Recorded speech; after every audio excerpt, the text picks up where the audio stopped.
헌법재판소의 시간표에 모두의 이목이 쏠리고 있습니다. 내일이 8차 변론 기일인데 그 이후 일정을 잡지 않고 있어서입니다. 재판부 평의 결과 피의 청구인 측의 한덕수 국무총리, 이경민에 대한 정인 신청은 그 필요성이 부족하다고 판단되어 기각합니다. 네, 이렇게 헌재는 대통령 측이 추가로 신청한 증인도 기각했습니다. 때문에 내일이 마지막 변론 기일이고 이후 최후 변론으로 넘어갈 거란 예측이 나오고 있습니다. 박근혜 대통령에 대한 탄핵은 변론 기일을 17번 했습니다. 그런데 지금 윤석열 대통령에 대한 탄핵 변론 기일은 내일까지 8번입니다. 너무 형평성에 있어서 차이가 납니다. 국민의힘에선 볼멘 소리가 나오지만 이전 사례와 비교했을 때 적다고 단언하긴 어렵습니다. 뇌물죄 등 비교적 사안이 복잡했던 박근혜 전 대통령은 17번 변론을 했지만 노무현 전 대통령의 경우에는 7번이었습니다. 윤석열 대통령의 변론은 내일까지가 8번인데요. 변론 기회는 충분히 주어졌다, 이런 반론도 있습니다. 대통령의 탄핵 심판에선 계엄이 불법이었는지 이걸 가려야 하는데요.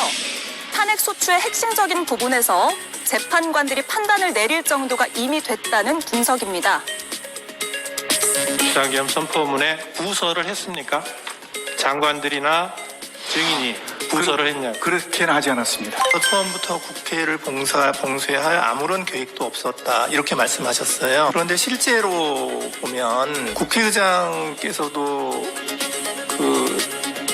출입구로 못 들어가서 담을 넘어서 들어갔고, 실제로는 국회 봉쇄가 목표가 아니었나 하는 그러한 정황들이 많이 보이는데, 헌법재판소는 재판관 평의를 거쳐 변론을 더 진행할지 마무리할지 정하겠다고 밝혔습니다. 예, 저희가 전문가들에게 물어봤더니 거의 이제 마무리 수순으로 들어가는 거 아니냐, 이런 해석들을 했습니다. 오늘 나오신 분들은 어떻게 생각하는지가 궁금한데, 성취윤 의원님. 예. 2말 3초 얘기 나오거든요.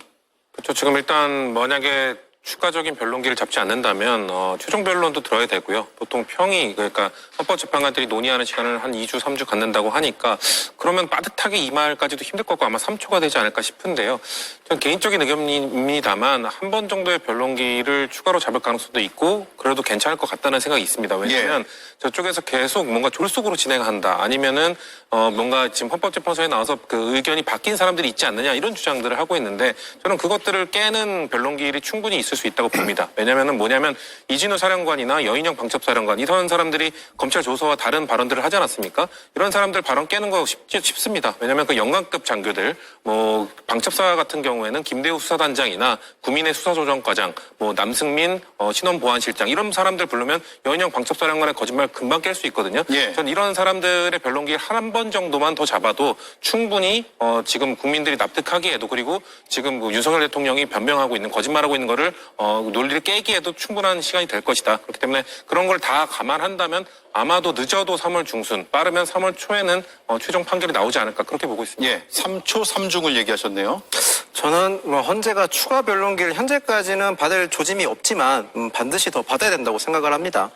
다른 이유가 아니라 지금의 재판을 공정하게 하는 것도 중요하지만 공정하게 보이는 것 역시 중요하다고 생각을 합니다. 예. 이것이 단순하게 형사재판이 아니라 헌법재판이기 때문에 그렇습니다.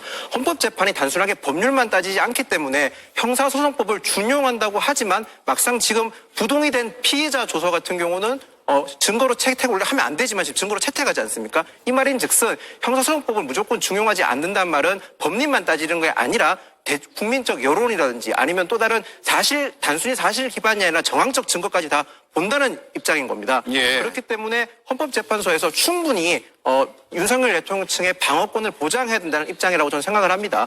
보통의 모든 재판은 억울한 사람이 반드시 있습니다. 그 억울함을 최대한 풀어주는 것이 어찌 보면 명판결이라고 할 수 있다고 저는 생각을 합니다. 현재 국민들께서 헌법재판소에 대한 신뢰도가 굉장히 낮아지는 여론조사도 많이 나오고 있는 만큼 헌법재판소가 헌법재판소에 있는 재판관들이 조금 더 운영의 면밀을 살려서 공정하기도 하고 공정해 보일 수 있는 재판을 저는 진행해줬으면 좋겠습니다. 네. 일단 오늘 기준으로 내일이 마지막 변론 기일이거든요. 증인 채택된 인물들 한번 보겠습니다.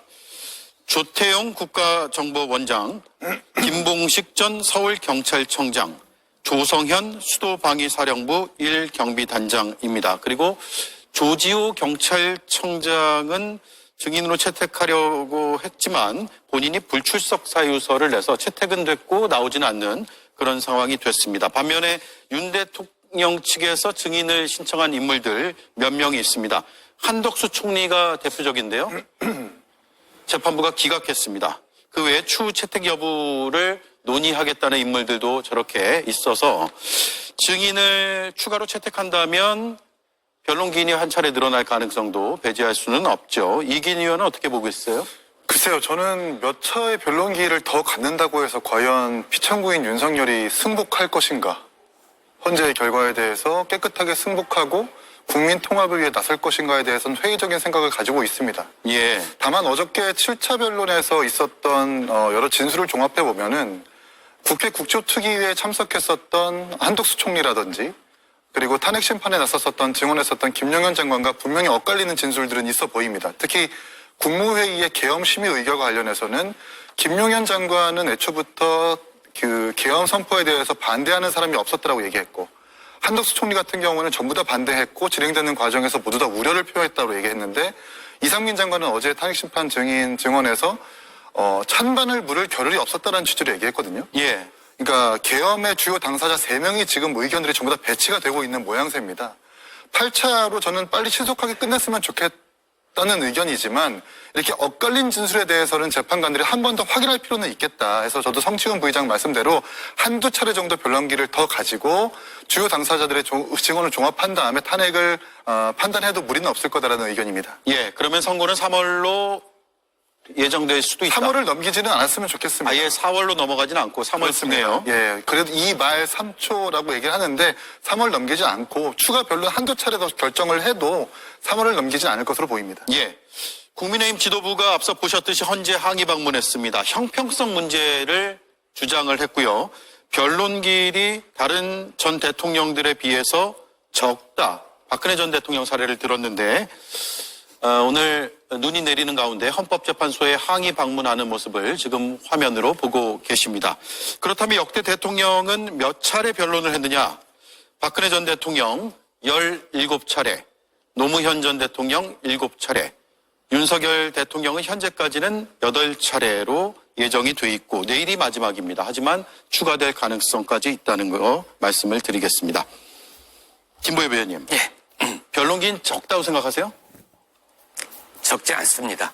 그리고 전직 대통령과의 형평성을 얘기하는데 참 뻔뻔한 사람들입니다. 역대 전직 대통령 중에 국민으로부터 위임받은 권력으로 그런 권력을 악용해서 국민들에게 총뿌리를 겨눈 대통령이 있었습니까? 위헌적인 계엄령을 선포한 대통령 있었나요? 포고령 정치활동을 금지하는 그런 포고령을 선포한 대통령 없었습니다. 국회에 계엄군 투입해서 정치인들 체포하라고 한 사람도 없었고요. 부정선거 음모론에 빠져가지고 선관위 쳐들어가라고 지시한 대통령도 없었습니다. 지금까지 보지 못했던 내란숙의 윤석열인데 어떻게 역대 대통령과의 형평성을 얘기합니까? 참 저는 상식이 없다.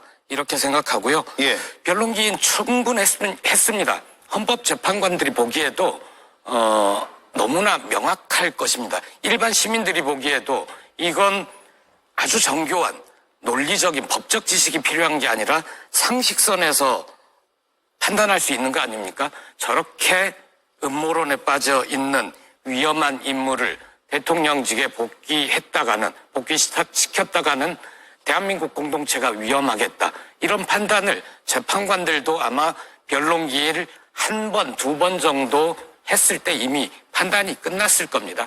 8번이나 했으면 충분하고요. 이제 조만간 주문 대통령 윤석열을 파면한다. 그런 결정이 내릴 겁니다. 예. 2월 말 3월 초에 동의하시는 거예요? 그렇습니다. 저는 예. 2월 말도 가능하다고 봅니다. 예. 자, 의견이 제각각입니다. 김보엽 위원이 조금 전에 이제 국민에게 총부리를 겨누는 대통령 처음이다라고 했는데 대통령의 주장은 전혀 다릅니다. 어제 7차 변론에서 국회 계엄군의 진입을 막은 것은 오히려 시민이다. 그러니까 시민이 군인을 폭행했다. 이런 주장을 내놨습니다. 들어보겠습니다. 체포, 누구를 끌어내는 일, 그런 일이 전혀 일어나지 않았고 국민들에게 어떤 군인들이 어떤 억압이나 공격을 가한 사실이 전혀 없고 오히려 계엄 상황에서 경비와 질서 유지를 하러 간 군인들이 오히려 시민들한테 폭행을 당하는 그런 상황이었다는. 예, 시민들한테 오히려 군인들이 폭행을 당하는 그런 상황이었다. 이거 어떤 측면 혹은 어떤 장면을 보고 했을까요? 저는 그런 장면을 보지 못했던 것 같은데. 아마 저는 뭐 지금 윤석열 대통령이 저렇게 변론하는 게 아무래도 지금 헌법재판소에서 대통령 탄핵 심리를 하고 있지 않습니까? 이게 좀 단심제다 보니까 아무래도 좀 발언에 있어서만큼은 뭐 윤석열 대통령 본인도 그렇고 변호인들도 그렇고 다소 조금 과격한 발언이나 조금 과도한 주장을 하실 수도 있다고 저는 생각을 합니다. 거기다가 지금 현재로서는 윤석열 대통령 측에서는 변론기일 자체가 지금 충분하지 못하다고 생각하고 있기 때문에 오히려 조금 더 급한 상황에서 함축적인 주장을 한 게 아닌가 싶은 생각도 들고요. 모든 내용이 지금 재판의 모든 내용이 사실상 중계가 되고 있는 상황에서 저런 과격한 발언이라든지 또는 조금 국민들께서 다소 어떤 부분이 납득이 안 되는 부분까지 다 좀 압축적으로 말하다 보니 저렇게 된 게 아닌가 싶습니다. 예. 지난 5차 변론기일 때는 민간인이 특전사 요원들을 소화기 공격을 했다라고 주장을 했거든요. 그러니까 이게 어제 갑자기 나온 발언이라기보다는 지난 혹은 지지난 탄핵 심판 변론에서도 비슷한 주장을 해왔고 어제는 조금 더 직관적인 이야기를 했다라고 볼 수도 있을 것 같아요. 조금 전에 저희가 화면으로 당시 12월 3일의 모습을 봤는데 다시 한번 보여주세요. 소화기 공격인지 아닌지. 이건 많이 본 장면이어서 판단을 하실 수 있을 것이라고 생각합니다. 이 앞장면이 총을 들고 달려오는 군인들이 있었죠. 그래서 방송사의 중계 탁자 등을 통해서 이렇게 진입을 하지 못하게 막았고 그 과정에서 제지하기 위해서 소화기를 뿌린 것으로 판단이 되는데 대통령은 소화기 공격을 받고 특전사 요원들이 국회를 나왔다. 이렇게 지난 5차 변론기일에서 주장을 했습니다. 그리고 야당 탓도 어제 했는데 야당이 악수도 거부하고 박수도 안 쳐줬다. 국회 시정 연설 때요. 그러니까 민주당에서 바로 반박이 나왔어요. 문재인 대통령 왔을 때는 박수 쳤냐? 그렇죠. 그러니까 야당이 여당 대통령을 인정해주지 않았기 때문이다. 박수를 쳐주지 않았기 때문이다. 그러면 민주화 이후에 모든 대통령들은 다 계엄을 하고도 남았을 겁니다. 야당의 정치인들이 항상 대통령을 인정하지 않았던 사례는 너무 많기 때문에요. 노무현 대통령도 국정 지지율이 매우 낮았던 시절 그리고 여소야대 지금보다 훨씬 더 적은 여당의 의석으로 정치를 했던 적도 있습니다. 그럴 때 노무현 대통령이 제시했던 것은 비상계엄 같은 몰상식한 방법이 아니라 대연정이라든지 본인 나름의 이 돌파구를 찾기 위한 고민의 흔적들이 보이는 그런 방안들을 찾았던 게 역대 지도자들이었습니다. 그렇기 때문에 윤석열 대통령의 야당 탓은 정말 말도 안 된다라는 말씀을 드리고 싶고 이런 건 그거예요. 그러니까 폭행 가해자가 이 사람 맞을 짓 했다라는 주장과 다름없고요. 음주운전한 사람이 나 세상이 나를 너무 힘들게 해서 술을 마신 건데 왜 나를 탓하냐 이렇게 남 핑계하는 것이거든요. 그렇기 때문에 윤석열 대통령의 저런 주장을 누가 과연 인정할 것인가라는 말씀을 드리고 싶고 저는 아까 전에 계엄군들이 들어간다 오히려 맞고 나왔다 이 얘기를 하시는 것도 그런 겁니다. 살인 미수를 누군가 살인하려고 했는데 피해를 당할 뻔한 사람이 그걸 막기 위해서 주먹을 내세워서 뭔가 그 가해자를 때릴 수도 있습니다. 그런 거를 우리가 정당방위라고 하죠. 그러니까 그 무모한 계엄군을 막기 위해서 소화기를 뿌리고 뭔가 이런 소화전을 뿌리고 이런 것들을 통해서 막아낸 그 국민들, 시민들, 그리고 국회 안에 있던 사무처 직원들, 이 사람들 덕분에 계엄 해제를 겨우 한 것인데 그 사람들한테 맞고 왔다고 표현하는 것에 대해서 매우 유감스럽다는 말씀 또 한 번 드리고 싶습니다. 예. 자, 윤 대통령이 그동안의 발언들을 쭉 모아보면 첫 번째 수사기관을 부정을 했고 법원도 부정을 했습니다. 헌재도 일부 재판관들을 부정을 했고 또 자신이 계엄 이후에 무언가 지시를 내렸던 사령관도 부정을 했고 함께 2년 넘게 일해왔던 국정원 1차장도 부정을 했습니다. 그리고 이번에는 시민을 부정하고 있어서 이렇게 되면 다 부정하는 거 아니냐 하는 생각이 그 들어요. 다음에는 이제 자신을 부정하는 거 아닙니까? 예. 난 사실 윤석열이 아니다. 아, 예. 그 정도까지 가지 않을까 싶은데 저는 저 얘기를 할 때 윤석열이 저 얘기를 할 때 법률 대리인단의 표정을 봤습니다. 저게 준비된 변론의 일부일까? 그런데 물론 엄숙한 분위기이고 무거운 표정이겠죠, 당연히. 그런데 저런 얘기는 도저히 방어가 안 되는데 깝깝하다 이런 표정들이 보입니다. 예. 야당 의원들이 박수 안 치고 퇴진, 탄핵 주장을 했다고 계엄 선포를 했다는 건데 그러면 야당이 계엄 선포를 유도라도 했다는 것인가 그런 주장인가 속된 말로는 내가 열받아서 계엄 선포했어요 라고 실토를 하는 건데 그 자리에서 헌법재판관들이 그럴만 하겠군요 라고 공감을 할 것인가 전혀 그렇지 않을 겁니다. 오히려 합리적인 변론이라면 정말로 비상계엄을 선포할 수밖에 없었던 그 상황 그리고 비상계엄 선포를 헌법과 법률이 정한 절차에 맞게 했다라고 주장을 해도 겨우 인정받을까 말까 하는데 저게 준비된 변론의 일부일까 의아스러웠습니다. 예. 그리고 그 얘기하지 않았습니까? 군인을 왜 투입했냐? 경비, 안전을 위해서 시민들의 안전을 지키기 위해서 군을 투입했다는 건데 그러면 안전을 위해서 투입한 군인들이 왜 국회 유리창을 깹니까? 그렇게 깨고 들어가서 시민들을 안전하게 하겠다는 게 말이 안 되지 않습니까? 그렇습니다. 예. 자, 그래서 이런 주장들을 쭉 나열해서 보면 과연 대통령의 변론이 스스로에게 도움이 될까라는 생각이 들어요. 도움이 전혀 안 되고요. 적반하장도 유분수라는 말씀을 드리고 싶어요. 이 군인들이 폭행당했다고 하는데 본인이 이 대동했었던 계엄군의 시민들이 저항을 한 것이죠. 그걸 어떻게 폭력으로 둔갑을 시킵니까? 이런 논리를 말씀드리고 싶어요.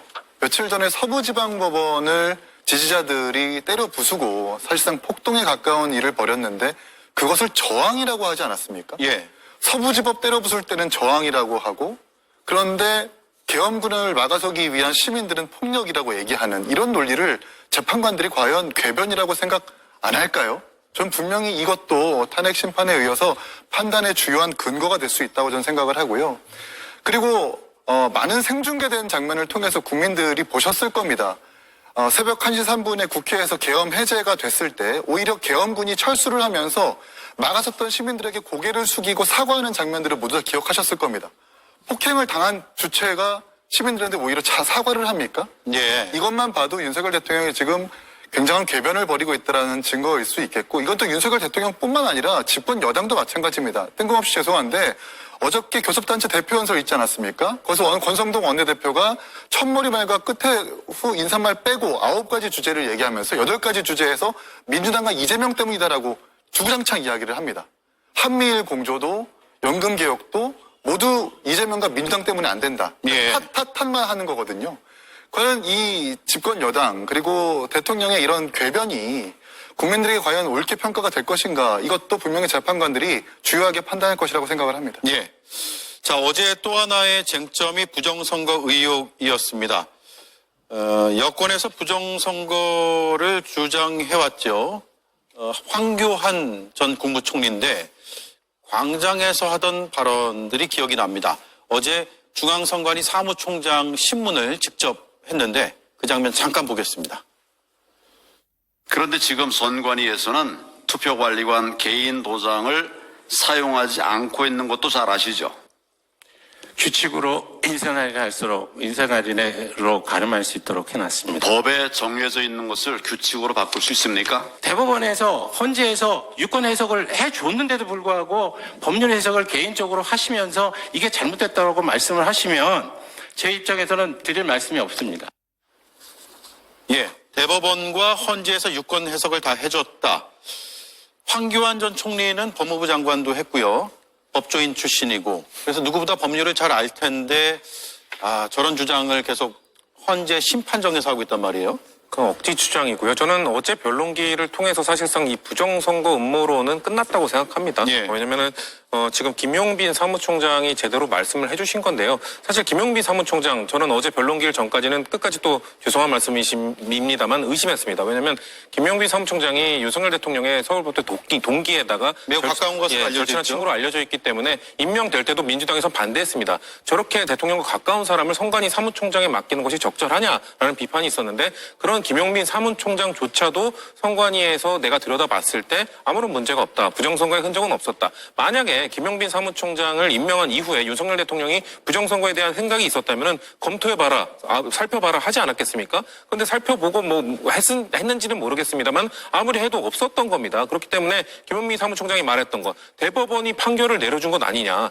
원래 헌법과 법률에 공백이 있습니다. 완벽할 수가 없습니다. 그 공백의 여백을 어떻게 보면 정치의 영역이 채우고 정치의 영역에서 이걸 해결하지 못할 때 사법부가 최종적 판단을 내려주는 겁니다. 그렇기 때문에 아까 김용빈 사무총장이 말한 것은 그렇게 공백에 대해서 그 대법원이 판결을 내려줬는데 뭘 더 하라는 거냐. 더 할 수 있는 건 없다. 대법원 위에 판결 위에 윤석열 대통령이 있다는 거냐. 그런 식으로 말을 한 거거든요. 그렇기 때문에 저는 추가적으로 이거에 대해서 비판할 거 없다. 지금 어제 백종욱 전 차장이나 이런 분들이 얘기한 게 선관위 그 관련된 그 투표 개표함 시스템을 수천 개 중에 5% 정도를 점검을 해봤다. 랜덤으로 했기 때문에 그 정도면 완벽한 겁니다. 근데 윤석열 대통령 측에서는 나머지 수천 개도 다 점검해야 된다는 억지 주장을 하고 있는 것이거든요. 그렇기 때문에 선관위에서 이거를 불허한 것임에도 불구하고 계속해서 뭔가 이걸 선관위가 받아주지 않는 걸로 봤을 때, 아니 그 헌법재판소가 받아주지 않는 걸로 봤을 때 이거는 음모가 있는 것 아니냐라는 주장, 억지 주장에 대해서 저는 어제 김용민 사무총장과 그리고 그 백종원 전 차장의 증언을 통해서 깔끔하게 해결이 됐다. 저는 이렇게 보고 있습니다. 어제 헌재 심판에서 부정선거로는 종지부를 찍었다라는 의견이고요. 네, 어제 심판에서 보면 선관위가 가지고 있는 선거 시스템의 취약점이나 운영상의 문제점은 일정 부분 드러난 건 맞는 것 같습니다. 그런데 그걸 부실선거라고까지는 지칭할 수 있겠지만 이 부실선거가 부정선거가 되려면 부실선거로 인해서 투표나 개표에서 결과가 바뀌어야 되는데 그런 정황적 증거는 대통령 측에서 전혀 제시를 못했었습니다. 예. 제가 드는 걱정은 이런 부실 선거는 어찌 보면 개선을 해야 되는 부분이 반드시 있습니다. 그런데도 불구하고 앞으로 과연 이런 부실 선거에 대해서 제대로 진지하게 논의를 할 수 없을 것 같다는 불길한 생각이 저는 스쳐 지나갔었습니다. 예. 앞으로라도 추후에라도 민주당에서도 이런 부실 선거 과정에 있어서 선관위가 운영하는 과정에서 문제점에 대해서는 이번 사건과 무관하게 추후에도 한번 좀 다뤄줬으면 좋겠다는 생각이 들었습니다. 네. 선거 관리에 부실함이 있는 것도 일부분 있지만 그것이 곧 부정선거는 아니다라는 말씀을 해주셨습니다. 자, 네 분의 말씀 이렇게 듣고 다음 이슈로 넘어갈게요. 이수진 앵커가 브리핑하겠습니다. 곧 조기 대선이 있을 것처럼 이 법안을 통해서 국민의 유력 대선 후보자들을 어떻게든 제거하고 결국은 조기 대선을 염두에 두고 국민의힘을 어떤 기능도 하지 못하도록 마비시키겠다는 것과 다름없는 내용이라고 생각합니다. 어제 발의된 명태균 특검법이 오늘 법사위에 상정되자 국민의힘에선 대선용이라며 반발했습니다. 그러자 법사위원장, 조기 대선은 아직 미정 아니었냐고 받아쳤습니다. 조기 대선이 아직 확정된 것이 없다라는 말씀에 동의합니다. 그런데 장동혁 의원님께서 그러면서 또 대선 주자를 죽이려고 하는 거 아니냐 하는 두 가지 말씀을 하셨는데 자체의 모순이라고 생각하고요. 결국 여당 법사위원들의 퇴장 속에 법안이 통과됐습니다. 조기 대선을 두고 논리가 꼬이는 건 장동혁 의원뿐 아니라 여당의 대권 후보들도 마찬가지입니다. 대선 전국이 가시화되고 있지만 당에선 대통령 탄핵 가능성을 부정하며 선을 긋고 있기 때문입니다. 그래서 보폭을 넓히면서도 출마를 위한 거냐라는 질문엔 시원하게 답을 하지 못하고 있습니다. 시장님께서 지금 부인하셨긴 했는데 계속 대권 주자로 거론되는 여기에 대한 입장. 지금 이 헌법재판소에서 한창 재판이 진행이 되고 있습니다. 그 결론이 나고 난 다음에 그 조기 대선에 대한 논의에도 늦지 않다고 저는 생각을 하고요. 근데 당학사께서 조건주자로 분류되는 분들이 조기 대선 가능성 대비해서 활동 중이시거든요. 기사님의 오늘 회견도 좀 이런 행보로 해석을 해도 무방할까요? 대통령의 복귀가 이루어지는 것이 가장 우선이라고 생각합니다. 쉬쉬하면서도 여권 주자들이 캠프를 꾸리고 있다는 소문이 정가에 파다합니다. 당에서도 사실상 조기 대선을 위한 공약 작업에 들어갔다는 보도가 나오고 있습니다. 여권 주자들의 발은 이미 대선을 향하는 것 같습니다. 네, 대선 준비 움직임은 있다는 얘기들이 들리고 여기 계신 네 분은 여의도에서 주로 활동하시니까 다 알고 계실 텐데 공개적인 석상에서는 대선 얘기를 못하고 있는 그런 상황입니다. 제 말이 틀렸습니까? 아니요, 저희는 그렇지 않습니다. 조국 혁신당은 아니고요. 조국 혁신당은 오늘 김선민 대표 권한대행 비교섭 단체 연설을 했는데요. 그 자리에서 얘기한 게 내란 세력의 완전 종식은 다음 대선에서 압도적인 야권의 승리 여야 가능하다. 예. 즉 저희는 윤석열 대통령 파면을 단 한 번도 의심한 적이 없습니다. 앞으로 최소한 100일 안에 대선이 열리고 조국 혁신당이 대선 후보를 낼지 말지는 아직 결정하지 않았지만 예. 이번 대선이 어떤 의미를 갖는가, 내란 세력을 제외한 모든 야권 그리고 시민사회까지 함께해서 큰 판을 만들어서 압도적으로 승리를 해야 다시는 비상계엄 같은 걸 꿈꾸지 않는 예. 정상적인 나라가 된다. 이런 입장을 공개적으로 밝히고 있습니다. 공개적으로 하고 있다. 예. 예. 대선 캠프도 차렸나요? 아니 후보를 예. 낼지 여부에 대해서 예. 아직 판단이 알겠습니다. 있었지 제가 않았기 드렸던 때문에. 말씀은 네. 여러 주자들이 이미 물밑에서 움직임을 시작했다라는 의미로 말씀을 드렸습니다. 다만 대선이 지금 확정되지 않았기 때문에 공개적으로 얘기를 못하고 있다. 이러지도 못하고 저러지도 못한다. 이 말씀을 드린 거고요. 자, 이거 얘기하기에 앞서서 오늘 국회 법사위가 열렸는데 명태균 특검 법안에 대해서 일단 법사위를 통과시켰습니다. 그런데 다음 주 법사위 현안 질의에 명태균 씨를 증인으로 채택을 했거든요. 명태균 씨가 나올 것이냐 안 나올 것이냐, 나오게 된다면 어떤 얘기를 할 것인가 굉장히 궁금해지고 지금 전국에서 어떤 또 영향으로 이어질 것인가까지 궁금해지거든요. 성신 의원님 직접 나올까요?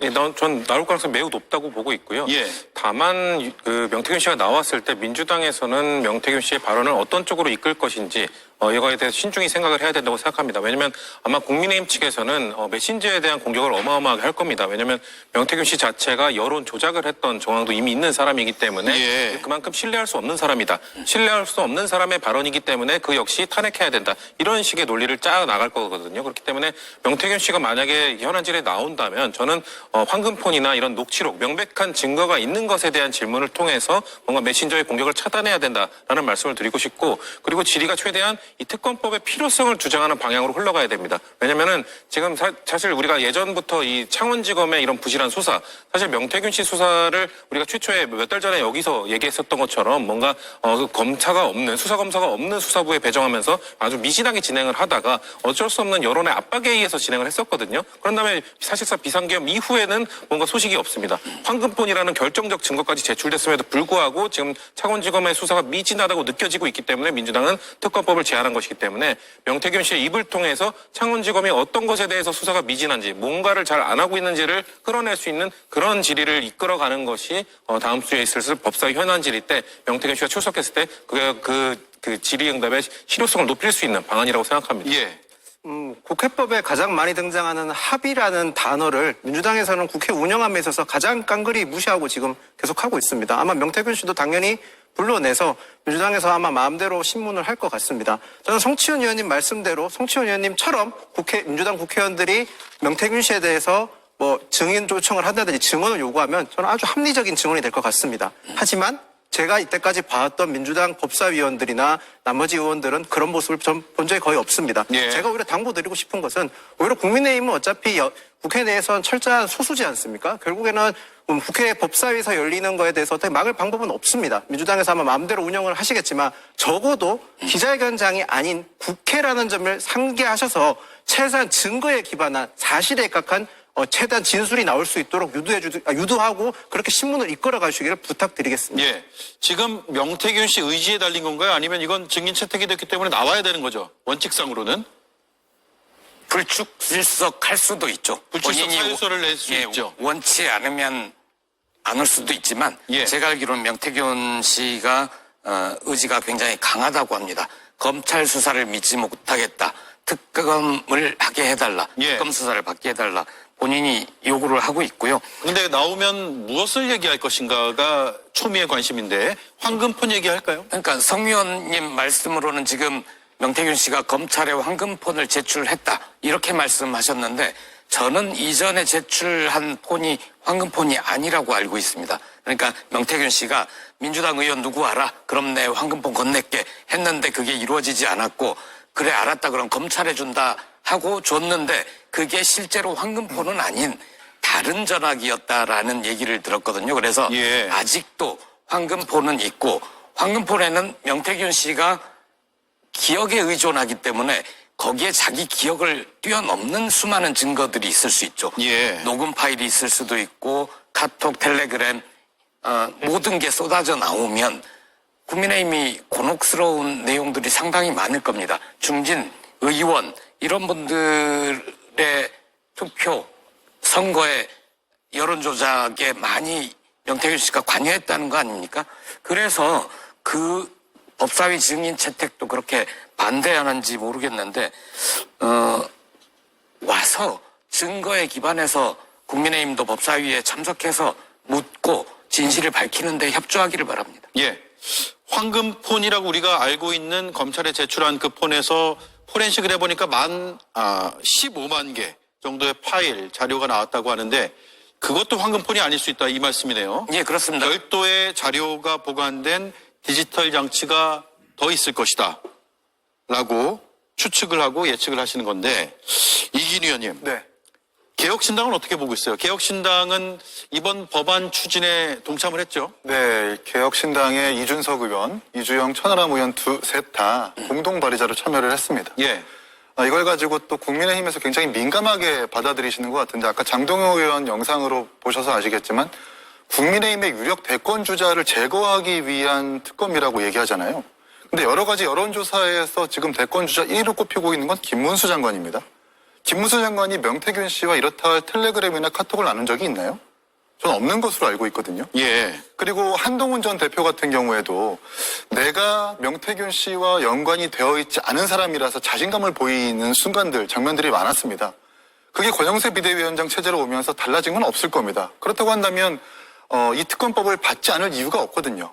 그리고 계속해서 이준석 대표가 명태균 씨와 연관이 있다라고 공세한 것도 국민의힘인데 저희는 이 특검법에 참여를 했습니다. 이준석 직접 수사를 해도 무방하니까 자신이 있다라고 얘기를 한 건데 이제는 국민의힘이 응답해야 되지 않겠나 싶고요. 국민의힘 같은 경우에는 계속해서 특검이 발의될 때마다 추천 권한이 누구에 있는지를 논쟁 삼는데 제가 방송 들어오기 전에 이 특검 법안을 보니까 이 추천 권한도 대법원장이 추천을 합니다. 대법원장이 복수의 후보를 추천하고 예. 대통령이 결정하게 되어 있거든요. 그러니까 다시 말해서 집권 여당의 대법원장이 추천하고 대통령이 결정하는 이대로라면 아마 최상목 권한대행이 결정하게 될 겁니다.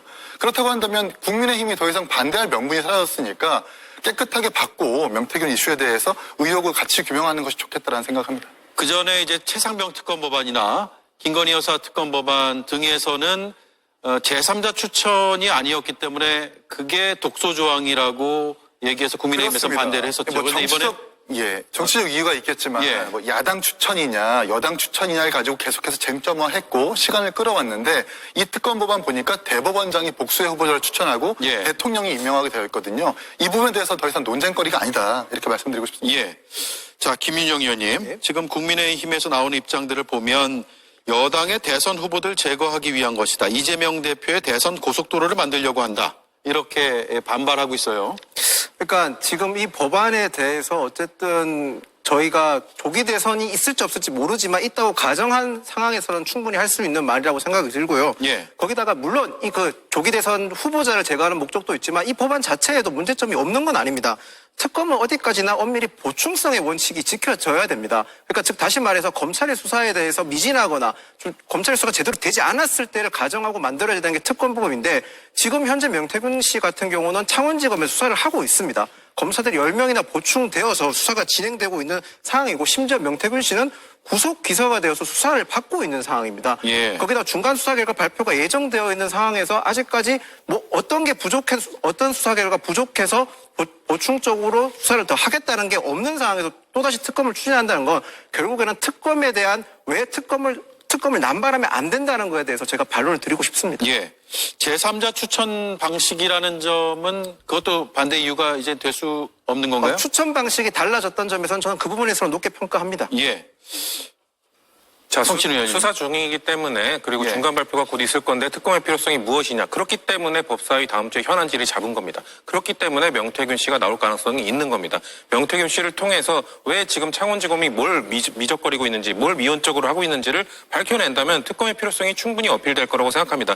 이 정도의 황금폰, 이 정도의 내용이 있음에도 불구하고 창원지검이 수사를 확대를 안 하고 있다. 그런 것들을 밝혀낸다면 충분히 필요성이 있는 건 아니겠습니까? 국민의힘이 계속해서 주장해왔던 게 특검이란 것은 수사가 미진할 때 하는 거라고 했기 때문에 수사가 미진한다는 그것을 저는 다음 주에 밝혀낼 수 있다고 생각하고요. 예. 다만 저는 국민의힘이 아마도 지금 제3자 추천 이걸 했기 때문에 저는 사실 그 독소 조항이라고 생각하지 않습니다만 계속해서 그런 걸 반대를 해봤는데 그것도 이제 제거가 됐죠. 아마도 또 다른 어떤 새로운 또 창의적인 핑계를 댈 거라고 봅니다. 수사기관의 핑계를 댈지 그 기관의 핑계를 댈지 또 아니면은 뭐 아마 브리핑 조항에 대해서 핑계를 댈지 아마 다양한 핑계를 대면서 반대 또 다른 독소 조항이 생겨났다 이렇게 주장을 할 텐데요. 저는 민주당이 그런 것들은 사전에 다 차단하면서 좀 협의를 하면서 그런 말을 좀 못하도록 협의하는 정치력을 좀 발휘해야 된다고 생각합니다. 왜냐하면 국민의힘은 분명히 어떤 온갖 핑계를 대면서 이거를 분명 독소 조항 이것도 독소 조항이다 이것도 독소 조항이다 주장을 할 것이기 때문에 저는 미 원내대표 원내 지도부의 지도력이 정치력이 이럴 때 발휘돼야 된다. 그래서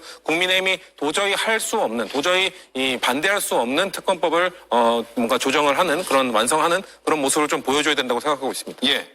그 수사가 미진한 건 이미 온 국민이 다 알고 있습니다. 지금 이게 한 5개월 정도 수사가 됐고 그리고 명태균 씨가 구속된 거 한 3개월 된 거 아니에요? 예, 단 하나만 말씀드리면 김건희 씨하고 명태균 씨 사이에 주고받은 문자가 많지 않습니까? 그중에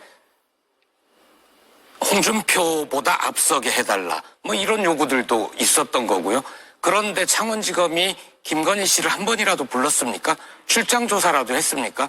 대통령이야 내란 외환을 제외한 데서는 불기소 특권이 있다고 하지만 김건희는 없는 거 아닙니까? 그러면 그것을 조사했어야 되는데 창원지검은 조사를 아예 하지 않았죠. 미진한 건 수도 없이 이미 많습니다. 그리고 국민의힘이 또 어떤 신박한 방패를 만들어낼지 모르겠지만 그동안 해왔던 걸로 미뤄볼 때 여야 합의가 되지 않은 특검법은 불법이다. 뭐 이런 논리를 주장하지 않을까 싶습니다. 예. 제가 짧게 반론드리면 아까 성춘 의원 말씀하신 대로 명태균 씨에 관련돼 가지고 증언을 통해서 추가적으로 뭐 검찰 수사가 미진한 부분이 있다. 그러고 나서 특검을 발휘했으면 좀 더 타당성이 있었을 거라 생각을 합니다. 아직 명태균 씨에 대해서 어떤 추가적인 어떤 부분이 있어 검찰 수사가 미진하다든지 얘기 듣지 않은 상황에서 민주당이 벌써 특검법을 발의했지 않습니까? 결국 그러면 정치적 목적이 있다고 볼 수밖에 없다고 생각이 들고요. 김보엽 대변인께서 말씀하신 부분 중에서 창원지검이 수사를 미기적거렸다고 하는데 창원지검은 2024년 5월 기준으로 검찰 충원율이 가장 낮은 지검이었습니다. 수사 인력 자체가 원래 부족했는데 그럼 왜 창원지검이 배당했느냐? 증거와 증인들 또는 수사 피의자들이 가장 창원에 많이 살았기 때문에 창원지검이 배당이 된 겁니다. 거기다가 지금 현재 저희가 보면 명태균 씨의 말이 처음에 의혹 제기됐을 때부터 지금까지 꾸준하게 계속 말이 바뀌면서 수사에 혼선을 줬었고 또한 지금 황금폰 또 지금 김보엽 대변인 같은 경우 대변인께서는 황금폰이 더 있다고 주장하지 않습니까? 그러면 지금 황금폰이 얼마나 더 있는지 증거가 어떻게 더 있는지 모르는 상황에서 수사할 거리가 점점 더 늘어나기 때문에 창원지검에서 수사가 다 끝나고 나서 추가적인 김건희 여사에 대한 조사라든지 아니면 뭐 추가적으로 더 나아가서 다른 육본이나 다른 증인이나 다른 피의자에 대해서 조사를 해야 되는 게 참 맞다고 생각을 합니다. 수사를 미기적거린 게 아니라 수사가 정상적으로 진행되고 있는 상황이었다고 봅니다. 예. 하나만 반론하겠습니다. 짧게. 하시죠. 예. 창원지검이 수사를 한 이유는 창원에서만 사건을 묶어두기 위한 겁니다. 이게 중앙으로 안 올라왔으면 언제부터 검찰이 그렇게 피의자 인권 챙겨줬습니까? 이 사건이 저희는 조국혁신당은 당시에 뭐라고 그랬냐면 사건의 규모로 보아 연루됐을 의심이 있는 사람들은 대체로 서울 수도권에 살고 있지 않습니까? 그러면 서울중앙지검에 특수수사본부를 설치를 해서 해야 되는 정도의 규모다. 그런데 창원지검에 그냥 맡겨둔 건 창원에서 이 사건이 올라오지 않았으면 하는 바람, 그리고 창원지검장이 윤석열 대통령과 가까운 사람이기 때문에 알아서 적당히 만져주겠지, 이런 믿음이 있었기 때문입니다. 알겠습니다. 어쨌든 현안 질의가 다음 주 수요일에 있습니다. 정확히 일주일 뒤로 잡혔고 증인으로 나올지 안 나올지는 모르겠고 어떤 뭐 정치적인 주장, 거기에 대한 반박 이런 것들은 있을 수 있겠으나 만약에 증인으로 나온다면 피의자 입장에서 보는 검찰 수사의 속도라든가 검찰 수사의 의지 이런 것들을 한번 확인해보는 계기는 또 될 수 있겠다라는 생각이 드네요. 자, 지금 명태균 특검법안과 관련해서 여당의 대선 주자 이름들이 거론이 되고 있습니다. 그래서 자연스럽게 기자들의 질문도 여기에 모여질 수밖에 없는데 오세훈 시장 오늘 국회에 나왔거든요. 이렇게 답을 했습니다. 일개 범죄자의 입에서 나오는 말들이 전국을 좌지우지할 수 있도록 놔두는 것은 결코 바람직하지 않습니다. 만약에 명태균 수사가 지연이 돼서 그 입에서 나오는 여러 가지 바람직스럽지 않은 말들이 정치권의 질서를 흔들게 되면 그것은 검찰 책임입니다. 수사가 늦어지니까 민주당이 또 특검을 들고 나오지 않습니까? 네, 오세훈 서울시장은 검찰 책임론을 꺼내 들었고요. 홍준표 대구시장은 소셜미디어에 자신의 입장을 밝혔습니다. 한마디로 발끈했는데 날 끼워 넣어 명태균 특검법을 통과시키든 말든 마음대로 하라. 무고한 대가는 이재명이 부담할 것이다 해서 이재명 대표를 언급을 했습니다. 그리고 중간 수사 결과 발표를 검찰에서 이달 중 할 수 있다라는 전망들이 나오고 있어서 지금 법사위가 하나 돌아가고 있고 또 특검 법안 추진이 돌아가고 있고 여기에 검찰의 중간 수사 발표가 나올 가능성도 있어서 굉장히 복잡한 상황이 조만간 벌어질 수도 있겠다라는 생각이 듭니다. 분명한 것은 지금까지 우리가 잘 모르고 있기 때문에 어떤 주체가 무엇을 하든 그 주체가 판단한 명태균 씨 관련 사건에 대해서는 어느 정도 진전된 내용을 들을 수도 있겠다라는 생각은 듭니다. 조기 대선 얘기 조심스럽습니다만 가시화되고 있다라고 정치권에 분석을 하고 있고 오세훈 시장과 홍 시장이 일단은 거리를 두고 있어요. 홍준표 대구시장은 탄핵이 기각되면 윤 대통령께서는 통합의 시대 정신으로 좌우 갈등 봉합에 적극 나서 주시길 바란다. 오세훈 서울시장은 탄핵 소추로 법 판단 받아보자는 입장 변함이 없다. 조기 대선은 헌재 결론 후에 논의해도 늦지 않는다. 자, 제가 앞서 질문 드린 내용인데 여권에서 특히 야당들도 마찬가지입니다만 조기 대선을 지금 공개적으로 언급하기는 굉장히 꺼리고 있지만 물밑에선 사람들을 모으고 있고 실제로 조기 대선을 염두에 둔 캠프를 사실상 가동한 거 아니냐 이런 얘기들이 나오고 있어서 여기 계신 분들은 각 정당에 소속된 분들이니까 한 말씀씩 들어보죠. 일단 개혁신당은 이준석 전 대표가 공개적으로 사실상 출마 선언한 거죠. 그러니까 출마 선언은 아니고 홍대 레드로드 거리에서 이제 현안 기자회견을 한 건데 출마 욕심을 감추지는 않았죠. 부정하지는 않았습니다. 그런데 지금 여권의 주자들 보니까 차라리 이준석이 솔직했다. 예. 오세훈 시장 같은 경우는 국회에서 토론회를 열고 개헌에 대해서 이야기를 했는데 그 개헌의 주제를 보니까 지방분권 개헌을 이야기하더라고요. 그러면서 수도권을 제외한 나머지 도시를 4개의 광역지자체로 만들어가지고 국가의 경쟁력을 제고해야 된다라는 지금 서울시장이 갖는 사무의 범위를 한참 뛰어넘는 개헌에 대해서 이야기를 합니다. 그리고 김문수 장관 같은 경우에도 대선 생각이 없다라고 얘기하지만 신년에 이명박 전 대통령을 예방한다거나 하는 이런 모습들을 보면서 본인들은 조기 대선 생각 없고 윤석열 대통령의 탄핵은 분명히 기각되어야 한다고 하지만 속속 뜯어보면은 전부 다 조기 대선에 대한 욕심은 보이고 있는 이런 모습들이어서 차라리 개혁신당의 이준석 의원이 국가의 비전을 제시하고 또 대선 출마에 대해서 욕심을 감추지 않는 것을 보면서 그게 차라리 솔직했다는 생각이 듭니다. 예. 자, 민주당은 제가 잠시 뒤에 김경수 지사 인터뷰가 예정돼 있어서 질문을 조금 밀어놓겠습니다. 국민의힘도 잠시만 밀어놓을게요. 왜냐하면 원희룡 전 장관이 오늘 나타났거든요. 공개석상에. 이것도 대선 염두에 둔 거 아니냐라는 생각이 드는데 일단 한번 들어보겠습니다. 지금의 헌법재판소는 공정성을 잃고 국민의 신뢰를 잃고 헌법을 지키기는커녕 헌법의 기본 원칙을 피해서 도망다니는 헌법 도망소로 전락하고 있습니다. 예, 이런 취지의 발언은 원희룡 전 장관이 굳이 보태지 않아도 국민의힘에서 많이 나오고 있는데 기자회견을 했단 말이에요?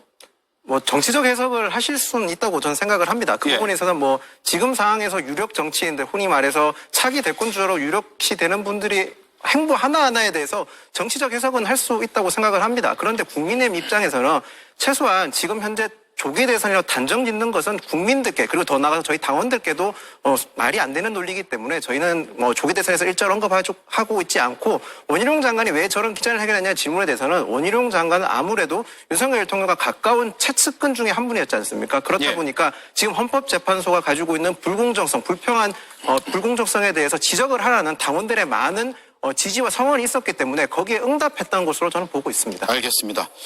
자, 조국혁신당 그리고 민주당 1분씩 제가 드릴게요. 제가 아까 이번 대선은 내란 세력을 제외한 모든 야권이 연대해서 압도적으로 승리를 해야 된다라고 말씀드렸지 않습니까?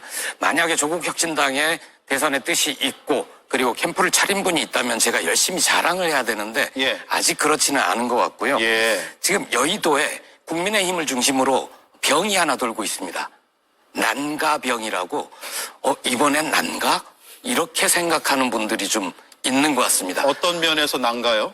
말로는 탄핵을 반대한다고 하죠. 윤석열의 대통령직 복귀를 바란다고 합니다. 그런데 실제로는 그분들이 상식이 있기 때문에 도저히 복귀 못할 거다. 그럼 조기 대선은 반드시 열릴 텐데 그럼 이번엔 난가? 내가 나가야 되나? 이런 생각을 하는 착각하는 분들이 있는 거죠. 국민의힘은 아주 뻔뻔합니다. 대통령이 탄핵을 두 번째 당할 예정이고 위임받는 권력으로 국민들에게 총뿌리를 겨눴던 그런 정당이 다시 한번 권력을 달라고 한다? 알겠습니다. 예, 여기까지 하겠습니다. 잠시만요. 그 반론을 바로 들어야 될 것 같은데 짤막하게요. 그렇기 때문에 저희가 조기 대선 언급하지 않는 점을 말씀드리겠습니다. 지금 당장에 조기 대선 언급하는 것 자체가 국민께 송구스러운 일 아니겠습니까? 아니, 조기 대선 다 언급하고 계신 거죠. 사실 중국집 간판이 없을 뿐이지 안에서 짜장면 팔고 있으면 중국집인 거 아닙니까? 지금 오세훈 시장 토론회에서도 다 결국 대선과 관련된 이야기를 하고 있는데 그것을 조기 대선 이야기 안 하고 있다? 이건 너무 모순적이라는 말씀을 드리고 싶고요. 민주당 같은 경우는 조기 대선에 대해서 언급을 잘 안 하고 있습니다. 왜냐하면은 조기 대선을 언급하는 것 자체가 헌법재판관들에게 부담이 될 수 있습니다. 그렇기 때문에 지금 저희는 국민의힘처럼 헌법재판관들을 압박하고 뭔가 그들의 신뢰를 실추시키는 발언들을 하고 싶지 않기 때문에 저희가 하는 건 오로지 내란 세력의 종식 이것만 있기 때문에 이것 이후에 충분히 대선을 운운해도 충분하다 이런 판단을 갖고 있기 때문에 오히려 국민들께서 보실 때 국민의힘 대선 주자들은 대체 뭐 하고 있는 거지 이렇게 모순적 발언들을 연일 쏟아내는 거 아마 조기 대선 전국으로 하면 아마 민망해지는 상황이 올 것이다. 저는 이렇게 말씀드립니다. 네, 시간 잘 지켜주셨고요. 이번엔 난가 인상적이었습니다. 고맙습니다.